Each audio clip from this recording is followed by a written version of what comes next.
Hi everyone. So today we're going to go into Illustrator and we're going to talk a little bit about the Pathfinder. So the first thing we want to do is create some shapes. So let's go ahead and pull in our toolbar. And in our toolbar we have these shape tools. So we have our rectangle tool, our rounded rectangle tool, our ellipse tool, our polygon, our star tool, and our flare tool. So the one we're going to work with today is the ellipse tool. And you'll notice that I have a white fill in my toolbar and a black stroke. So the first thing I want to do is change that and give it a color. And I will give it a red. And now we'll go ahead and make an ellipse. And there's one ellipse, and it's got a black stroke on it. And I'm going to increase the size of that stroke so we can see it really well. Okay, the next thing that I'm going to do is make another ellipse. So I'll make another one, and that one I'm going to change the color on just so you can see a little bit about how this works. So there's another one, and then I'm just going to copy these two. So Command C, Command V. And I'm going to change the colors on all of these. So this one I will change to blue, and this one I will change to orange. Okay, so now we have all of these different colors of our tools. And so the Pathfinder is a great little tool. It's up here under Window. And if we scroll down, we can see where it says Pathfinder, and there it pops out. And the Pathfinder has a series of different modes. So we have the shape modes, and we also have the Pathfinder modes. And so the Pathfinder modes are just slightly different than the shape modes, and I'm going to kind of go through that. So the first one is called Unite. So I'm going to go ahead and I'm going to bring these all together to kind of give you an idea of what that would look like. And then I'm going to highlight them all by using my selection tool and dragging over the top. So now I've got them all within my bounding box. And I'm going to click the Unite option, click to create a compound shape and add to a shape area. So look what happened. So let's Command Z for a second. Notice that the uppermost one, the one that was on top, so if I go into my layers palette, we can see, so let's go open up our layers palette. There's our layers palette, and if we just pull that out by itself, I'm going to move all this back in, and I scroll down, I can see what's on top and what's on the bottom. So my bottommost one is this red one that I made first, and then my green one. And then I copied these two, so it followed the same. Remember, this one was originally red, and then this one is blue. So these are the order. So if I drag these orders around, and I drag the blue one down underneath, I want you to see what happens. So now I have them all together, and I still have them highlighted. And if I go to, now they're all gold. Do you see that? And notice that they're all one path. So Command Z, watch my layers palette, and now I bring back my individual layers. If I grab the green one and bring that one to the top, and they're still highlighted, and I hit my shape mode, they're going to all be that color. So whatever's on top is the color that you're going to get. Now the next one is minus front. So if we click this one, notice that it moves everything away, Command Z, except for what was on the front layer. So because these were all on top, the gold or orange and the green and the blue, they all go away. So if I move them, just want to show you, I will get a different shape, right? So this is a great tool for making interesting shapes. So like, for example, if I move my red one here above my green one, and then maybe drag it, I have to click off and drag it like so. And now grab them both and click. Whoops, I didn't want Unite. I wanted to minus front. Now I can get that shape. So you can see you can make very, very interesting shapes. So Command Z. All right, the next one is called intersect option. So again, let's do that and see what it looks like. And there we can see it altered the way that it intersected. So Command Z, let's move it over a little bit and you'll see that it'll change. And it's the one on top. So I have to grab them both. So now I have this shape. Only where they're intersected is what I have left. So this is the shape right here. Okay. And last but not least, we have this one, which is exclude. So it excludes the intersection. So now I have this. Now this is a really great tool to use, like say for example, if you're making windows or glasses, or for whatever reason you want this to be able to be see-through. So if I grab them both and I click here, notice that now I have a hole. And if I move this around, I can see through it. Do you see that? Okay. All right. So let's go down to the bottom ones. So this one is called divide. So let's go to this. And now notice that my gold is on top, just like in my layers palette. My blue is on the bottom. And if I scroll over the top, it tells us it's going to divide them. So let's see what that looks like. Notice now I see this. So if I click off here and I use my direct selection arrow, I now have 3 different parts. So it divided them and kept all the parts, right?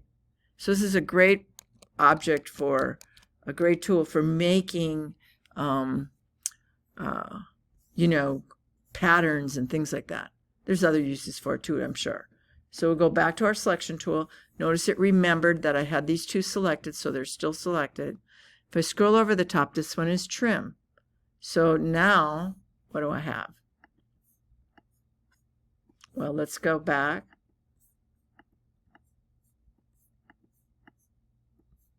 It trimmed only part. So it didn't intersect, but it figured out. See, look at how it put it on one. It grouped it. See that? So if I Command Z, Command Z, Command Z, Command Z, Command Z, notice that it changed it to one layer, a sublayer. So these are called, this is your layer, and these are your sublayers. And so once I did that, let's do it again. I want you to see. So I want to make sure I'm on my selection tool, not my direct selection tool. So the black arrow, and I'm going to go to merge.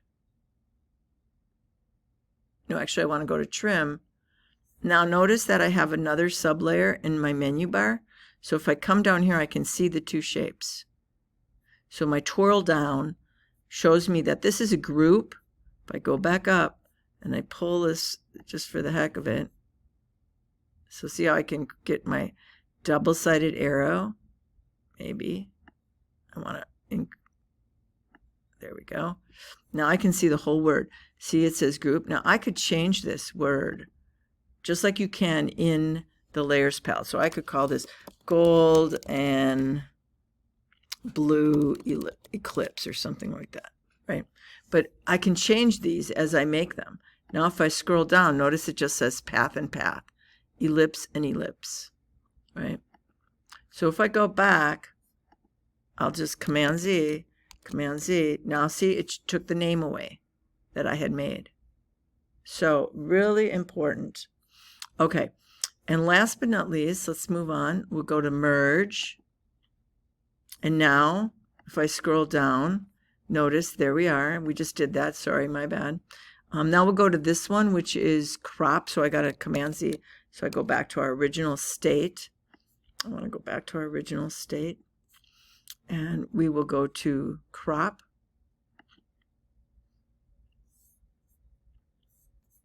And Command Z. I don't think I had them both. So let me just make sure I have them both. Now we just have this center area, and notice it grouped it. So if we go here, it still has this. So this would be something we might want to use in a mask, a clipping mask. Okay. And then there's this one, which is outline. So this is another kind of interesting one. And we'll just kind of go over and we'll click it. And notice now we just have two outlines, right? So again, it's grouped. We can go down and it shows us the fills and the paths of all of this. Okay.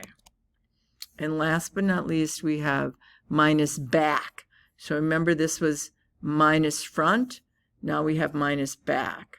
So if we grab these two, hold our shift key and click, now we have lost the back. And notice that it's completely gone. Okay. So that's a good way for you to start to see how some of the Pathfinder works. But there's another tool that happens in your toolbar up here. You'll notice it. And it happens when you have multiple objects.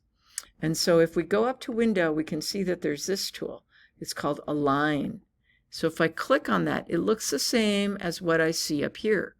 So if I go up to, let's just put it right in with my Pathfinder tool, and I'll put my transform in there as well. But I'm going to go to the Align. And so let's see the things that the Align tool does. So I'm going to zoom out a little bit. And I'm going to make all of these a little bit smaller, just so that we can kind of see how they work.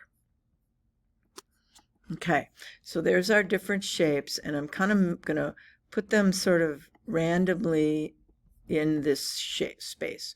So they're not in a nice aligned order, right? They're all kind of all over. Like we could put one way down here, put one here. So let's just take a look at some of these and see how they work. So you'll notice that we have a line to the left. So I just want to move these down.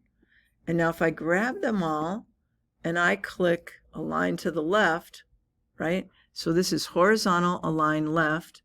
Notice that the ones that were on top of each other, they're all aligned on this axis. So let's Command Z. And let's bring this one, actually, got to make sure I don't have them all. Let's really bring them kind of all over the place. There we go. So now I've got them all over, and I just want them to align left. So there they are. Now notice that they are not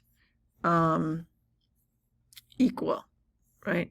So let's just take a look here and see what we have. This is horizontal alignment, so let's Command Z. So now this one is horizontal aligned, so watch what happens. So now it moved it to the center one. Command Z. Let's go to the right alignment. Moved them all to the right. Now here's a really interesting one. We can go align them to the top. So align vertical to the top. So now they're aligned vertical to the top. Command Z. We'll go to align center. So now they're back in that center position, but vertically. Yes, vertical. Now we'll go to vertical align bottom. So there they are with the longest. So what happens with this align center is that they look for the centermost object. So the centermost object would be which one? Let's see. This is our vertical. This is our horizontal. So see how it went to the red? It kind of equaled it out. And if we go to the align bottom, it's going to go to the bottommost one. So it went where the blue one was. All right. So now we have these distributions. So they're a little bit different than line. So in this case, it'll vertically distribute to the top. So now it thinks that these are equally distributed. If we do this one, it vertically distributes to the center, and this one vertically distributes to the bottom. Okay, so it doesn't really help us much, does it? But if we took all of these and moved them over, do you see how these are all pretty equal? Let's try this again. So now, let's try this one. Well, we didn't get much change. Command Z, Command Z, Command Z. All right, so let's try this bottom one. And now let's try this one. See how it moved everything over? So these are slightly different shapes. These two are smaller than the two middle ones, but they tried to kind of pull them together to be equally aligned, right? So this is how you would distribute spacing. And it's a great tool to use, especially if you're making patterns. So let's try it again. And I'll just show you. If we go to, see how that didn't really move much, but if I do vertical to the bottom, it brings it right in there. Okay, so working together, it's a very powerful tool. So that is our Pathfinder and our Align. All right.